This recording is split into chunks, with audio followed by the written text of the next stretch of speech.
Dans cette partie de la présentation, nous allons voir comment le modèle BIM va servir à la synthèse et à la revue de projet. Nous avons vu précédemment en fait que le modèle BIM pouvait être issu de plusieurs disciplines, de plusieurs modèles, et éventuellement inclure différents types d'applications et pas seulement les applications issues d'un même éditeur. Dans cette partie, nous allons voir justement comment, au niveau de la revue de projet, en fait, ces différentes maquettes vont être agrégées entre elles et vont permettre de voir la cohérence du projet. Revenons tout d'abord sur l'interopérabilité, qui est un sujet clé pour Bentley. Bentley, évidemment, conçoit que le projet n'est pas issu forcément d'une même application, d'un même éditeur, et qu'il est important pour la continuité des données, pour l'intégrité du projet, que l'on soit en mesure d'impliquer dans la revue de projet toutes les maquettes, d'où qu'elles viennent. Donc c'est pour ça qu'en fait, si l'on travaille très facilement avec le format DGN et les produits Bentley, les différents modules d'Ecosim Building Designer pour l'architecture, la structure, les CVC, l'électricité, eh bien, il est aussi intéressant et possible de travailler avec des maquettes qui sont issues d'autres applications, comme Rhino par exemple, 3D Studio Max, avec différents formats comme 3DS, 3DM, SKP pour SketchUp, etc. On voit également des formats standards qui sont directement impliqués dans la revue de projet, tels que l'IFC, le DXF, l'OBJ. Donc d'autres formats peuvent être référencés directement dans les applications Bentley pour procéder à la revue de projet. Et différents formats peuvent participer donc à l'e-model, concept que nous verrons tout à l'heure dans la présentation. Il est également possible de publier des formats différents, tels que le PDF 3D, du Google Earth, de l'U3D, du Collada, etc., avec l'application, avec les applications Bentley. Comment procéder pour la revue de projet? Donc tout d'abord, nous voyons intervenir une équipe de conception que nous avons vue précédemment dans la présentation. Donc il fait intervenir différentes disciplines, différents intervenants. Donc on voit ici des intervenants pour l'architecture, pour la structure, pour l'électricité, pour la plomberie. Donc les différentes disciplines maintenant doivent être coordonnées entre elles et cela va être possible donc avec les modèles. Nous avons de l'autre côté une équipe de revue de projet qui elle va intervenir au niveau de l'outil de révision, au niveau de l'outil de synthèse qu'est Bentley Navigator. Tout cela évidemment est coordonné et intervient de manière sous-jacente ProjectWise pour organiser les échanges, fédérer les accès, publier les documents. Et nous voyons maintenant apparaître le concept de l'e-model, qui est une concaténation des données et qui va permettre d'organiser, de rassembler en fait les informations issues des différentes disciplines et des différentes applications. Il faut savoir que l'e-model est un format totalement inclusif. Il est capable en fait de prendre en charge les applications, les formats issus des applications Bentley, mais aussi d'autres formats. Le e-model en fait qui est publié soit à partir des Cosim Building Designer, soit à partir du e-model Composer, en fait, va permettre justement d'agréger toutes ces données et aussi de maintenir les informations. Car en fait, lorsque l'on conçoit à l'aide d'un modèle BIM, on a vu tout à l'heure en fait que l'on avait des données dans les objets, de l'information, des attributs en fait caractérisant ces objets. Il est important qu'au niveau de la synthèse, on puisse avoir également accès à ces informations. Et le e-model en particulier va être capable de maintenir toutes ces données au niveau de la revue de projet. Nous allons maintenant voir comment agréger une maquette de e-model à partir de plusieurs sources, à partir de plusieurs applications, à partir de plusieurs disciplines. Donc, on va pouvoir envoyer, injecter dans les e-models en fait différents types de formats. Et ces formats vont être rassemblés dans un format unique en fait, qui va être le format de l'e-model.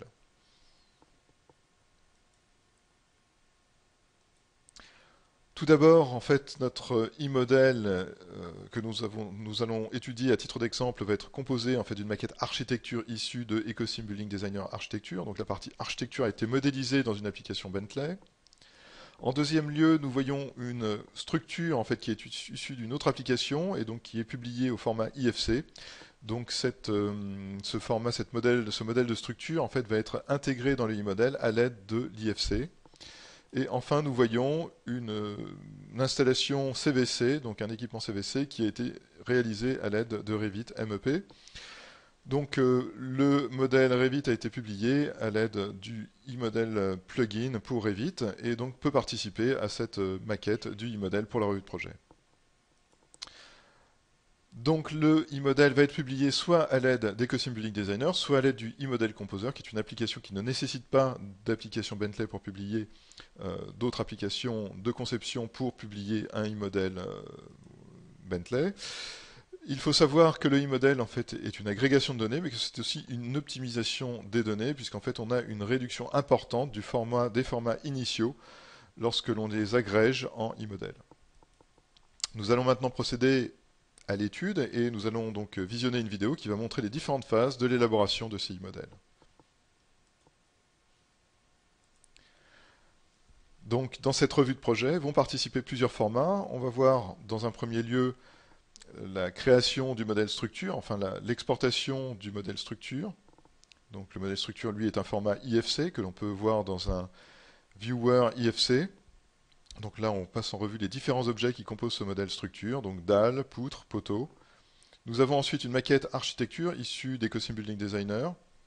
Donc là, nous sommes dans l'interface d'Ecosim Building Designer et nous voyons ce modèle en fait, qui va aussi participer à la maquette de l'e-model. Nous sommes maintenant dans l'interface de Revit et nous allons pouvoir publier un e-model depuis le e-model plugin pour Revit. Donc nous avons les réseaux MEP, référencer la partie architecture de Bentley dans Revit. Donc je désactive l'affichage de la maquette architecture issue d'Ecosim Building Designer Architecture. Voilà le réseau MEP qui va lui être exporté également en e-model. Et je publie donc un e-model directement à partir de cette interface pour pouvoir agréger les différentes disciplines ensuite au niveau de Bentley Navigator, pour pouvoir en faire la revue dans Bentley Navigator. Nous agrégeons maintenant le e-model complet dans Ecosim Building Designer, ça pourrait être également dans e-model Composer. Donc je mets en référence le modèle structure directement en IFC, donc les applications Bentley sont capables de prendre en charge directement les IFC sans conversion et de les attacher en référence dans un modèle. Je vais mettre en référence le modèle architecture, donc les murs, les cloisons, les ouvrants, les faux plafonds, les plafonds. Donc arrive maintenant cette maquette architecture dans l'interface d'Ecosim Building Designer à côté de l'IFC, faisant figurer la structure. Et nous mettons maintenant en référence le modèle MEP issu de Revit dans cette maquette, dans l'interface d'Ecosim Building Designer. Une fois l'ensemble réuni, une fois les différentes disciplines agrégées, et là on comprend bien que l'on est au cœur du processus BIM, puisque l'on agrège des données, en fait on a une continuité de données, et bien on publie un e-model depuis cette maquette. Donc je crée un package en fait, de cet ensemble de disciplines en fait, en e-model, et je publie les données. Le e-model est effectivement un format sécurisé pour la revue de projet. Maintenant je bascule dans l'interface de Bentley Navigator, et je vois dans l'interface de Bentley Navigator les différentes disciplines donc, qui maintiennent également les données. En fait, on voit ici les données pour les tuyaux, pour les gaines, des données donc, qui sont issues de Revit, des données qui sont issues des IFC. Donc si je navigue sur le modèle structure, ce sera exactement la même chose. Je vais pouvoir repérer donc, des éléments de structure. Là, je peux sélectionner des objets, donc une gaine, voir de quoi il s'agit. Je retrouve donc toutes les informations contenues dans l'application d'origine dans le e-model. Nous allons voir dans cette partie de la présentation comment utiliser le e-model, comment exploiter le e-model. On a vu que le e-model était l'agrégation des données du projet, issues des différents modules métiers, des différentes applications métiers, et qu'il rassemblait les modèles des différentes disciplines. Nous allons voir maintenant comment en tirer parti, comment l'exploiter. Le e-model va nous permettre, entre autres, de faire de la revue de projet, de consulter la maquette sur des plateformes mobiles et d'exploiter les données à travers un pilote ODBC. Donc sur la partie gauche de l'écran, nous avons les applications qui ont été utilisées pour créer le e-model. Donc applications qui concernent plusieurs disciplines, ça peut être l'architecture, la structure, les CVC, l'électricité. Donc l'agrégation de ces différentes maquettes va nous donner la maquette du projet complète. Maquette du projet complète qui va être regroupée dans un même format de e-model. Ce e-model optimisé pour la revue de projet, qui est l'image en fait, du projet à un instant T, va nous permettre en fait, ensuite d'utiliser les outils qui sont sur la partie droite pour une exploitation. Tout d'abord, Bentley Navigator va nous permettre de faire de la revue de projet, de faire de la synthèse. On va être dans Bentley Navigator à même de naviguer dans la maquette 3D, à même de faire des vues dynamiques, c'est-à-dire de couper la maquette 3D du e-model pour voir comment sont agencés les différents corps de métier, les différentes maquettes entre elles. Nous allons pouvoir publier cette maquette au format PDF pour la communiquer. Nous allons pouvoir faire de la détection de collision. Nous allons pouvoir faire des fiches de révision, des fiches d'annotation 2D pour communiquer les modifications effectuées ou pour relever des informations sur la maquette. Nous allons pouvoir faire de la simulation de construction à l'aide de Bentley Navigator pour voir les différentes phases de conception et de construction sur le chantier. Nous avons la possibilité également de produire des e-modèles pour plateforme mobile, entre autres pour iPad. Donc ces e-modèles pour plateforme mobile nous permettront de consulter le e-modèle sur le terrain par exemple. Avec le pilote ODBC, nous pouvons interroger la base de données de l'e-modèle et à ce moment-là consulter, requêter les différents attributs, les différentes données qui sont contenues dans les objets BIM du e-modèle. Tout d'abord, nous allons commencer par nous intéresser à Bentley Navigator, qui est l'outil de synthèse, l'outil de revue de projet. Il est absolument central dans le processus de révision et de correction du projet. Il va nous permettre de voir en fait et d'afficher le projet en 3D, de voir vraiment ce qui se passe dans notre maquette au niveau de l'agencement des différents corps d'état. Nous allons pouvoir faire des vues dynamiques, des vues en coupe sur la maquette pour la visualiser, pour la contrôler. Nous allons pouvoir accéder aux propriétés des objets à travers des requêtes ou en sélectionnant les objets. Nous allons pouvoir donc faire des détections de collision, c'est-à-dire voir comment fonctionnent les différentes disciplines les unes par rapport aux autres, s'il n'y a pas de collision entre par exemple la structure et les CVC ou l'architecture et les CVC. Et à partir de ces détections de collision, ou tout simplement pour remonter des informations au dessinateur, nous allons pouvoir faire des fiches d'annotation 2D avec des outils d'annotation qui sont du texte, des nuages de révision, des marqueurs et ainsi de suite. Nous pourrons ensuite faire de la simulation de construction avec Bentley Navigator qui a un outil de simulation de phase d'élaboration du bâtiment sur le terrain et qui nous permet de contrôler les différentes phases de conception et de construction du projet. Nous pourrons enfin extraire les données à l'aide du pilote ODBC qui nous permet d'accéder aux attributs des objets. Dans un premier temps, nous allons voir un cycle complet de revue de projet dans Bentley Navigator. Donc nous allons vraiment tirer parti de cette maquette multidisciplinaire pour en faire la correction et la revue. Nous irons en fait à travers Bentley Navigator, puis nous irons vers EcoSim Building Designer pour corriger la maquette et nous reviendrons à Bentley Navigator pour vérifier donc si le travail de correction a été bien effectué.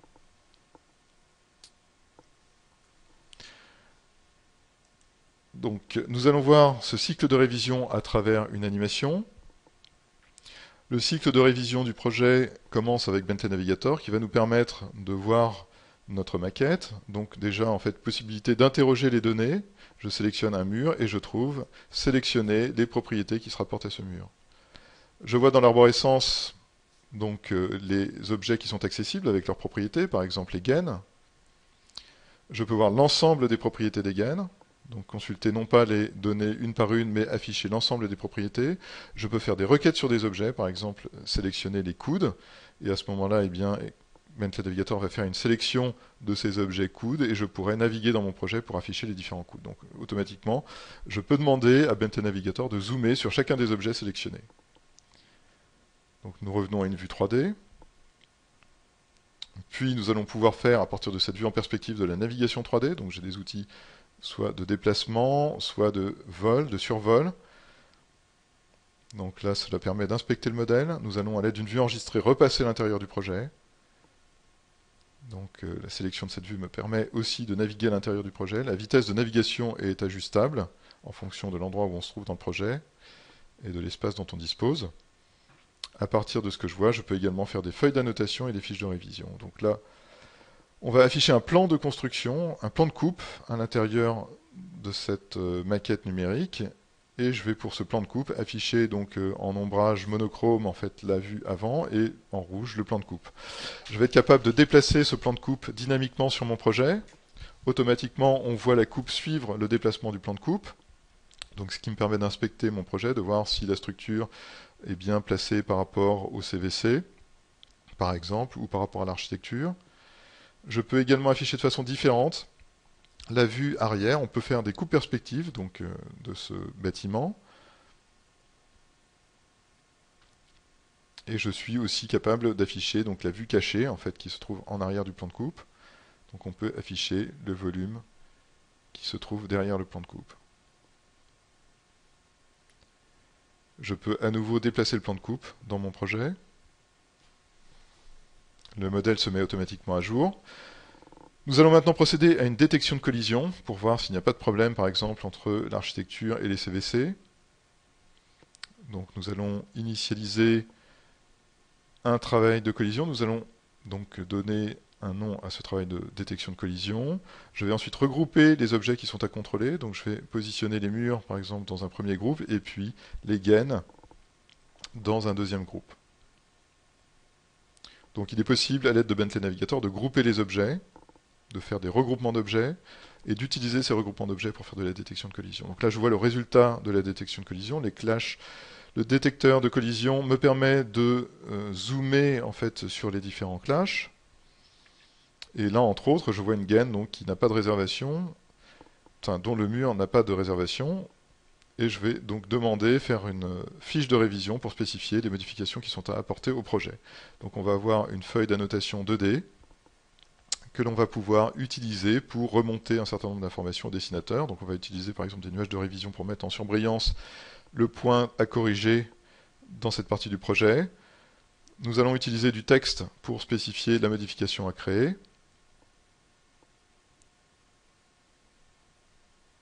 Donc il s'agit bien de créer une réservation dans le mur.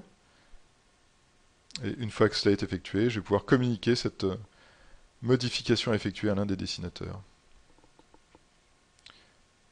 Donc je peux accéder et prévisualiser la notation depuis le modèle 3D. Maintenant, il s'agit de corriger ce problème, en fait cette collision entre la gaine et le mur.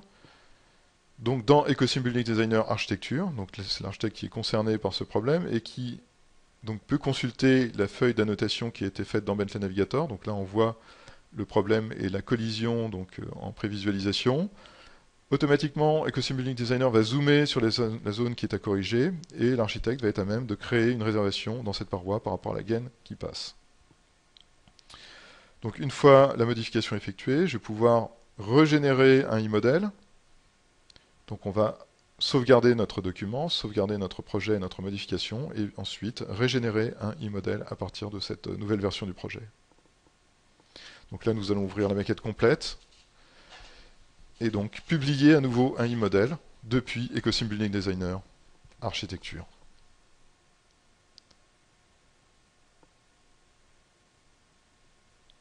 Donc à partir de là, nous republions le e-model, qui est un état en fait du projet à un instant T. Donc une fois le e-model republié, je suis à même de l'ouvrir dans Bentley Navigator pour en refaire un contrôle. Et à nouveau, je vais procéder à une détection de collision, donc relancer une détection de collision. En allant sur la zone résultat, je vois donc le résultat au niveau des clashs. Nous avons le statut des clashs qui a évolué. Donc nous avons des clashs qui n'ont pas été corrigés, qui sont toujours là. Nous avons corrigé un clash et sur le clash donc, qui a été corrigé, nous avons résolu. Donc l'information est affichée et maintenant je peux zoomer automatiquement sur ce clash. Dans cette partie de la présentation, nous allons voir comment exploiter le e-model avec le pilote ODBC et comment tirer parti des attributs et des données qui sont contenus dans les objets BIM de la maquette. Donc le pilote ODBC va nous permettre d'explorer et d'exploiter les données dans Excel, dans Access, dans Crystal Report et également dans Visual Studio.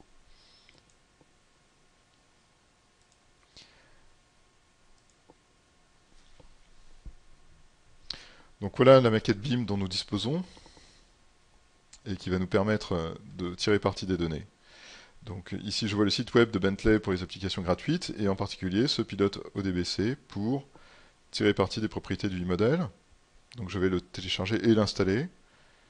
Une fois la maquette assemblée, donc là on est dans la maquette d'origine, dans Ecosim Building Designer. Donc nous voyons les propriétés que contiennent les objets, c'est la première étape.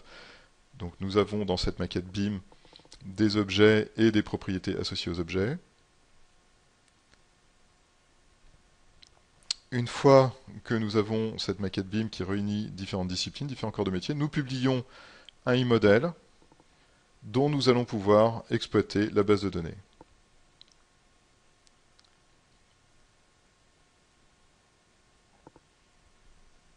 Donc là, je vais être capable d'activer cette option directement dans Excel. On va être capable de sélectionner le pilote ODBC pour aller exploiter le e-model. Donc je vais ouvrir en fait ce e-model directement dans Excel à l'aide du pilote. Et nous allons donc retirer les différents attributs qui sont contenus dans les objets. Donc là, on sera dans Excel capable de faire des filtrages, de sélectionner des types particuliers d'informations.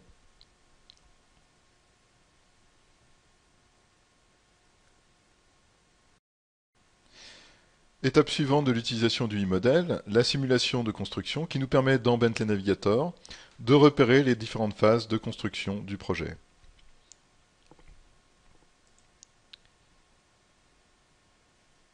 Donc nous allons voir dans une animation comment s'organise la simulation de construction. Donc nous pouvons importer un calendrier depuis des applications comme MS Project ou Primavera, et ensuite associer des tâches à ce calendrier. Nous pouvons également créer un calendrier dans Bentley Navigator et associer des objets groupés dans ce calendrier. Puis une fois que les objets sont groupés dans ces différentes tâches, eh bien en fait on voit se dérouler l'opération de construction du projet directement sous nos yeux. Autre possibilité d'utilisation du e-model, la publication du e-model au format ePDF pour une utilisation dans Acrobat Professionnel ou dans Adobe Reader. Donc là encore, nous avons un plugin gratuit qui nous permet de publier le e-model à un format compatible avec Acrobat Professionnel ou Adobe Reader. Ça permettra entre autres de garder toutes les propriétés des objets dans ces interfaces, de consulter les données, d'accéder à des outils de navigation et évidemment de communiquer le projet avec l'intégralité de ces informations.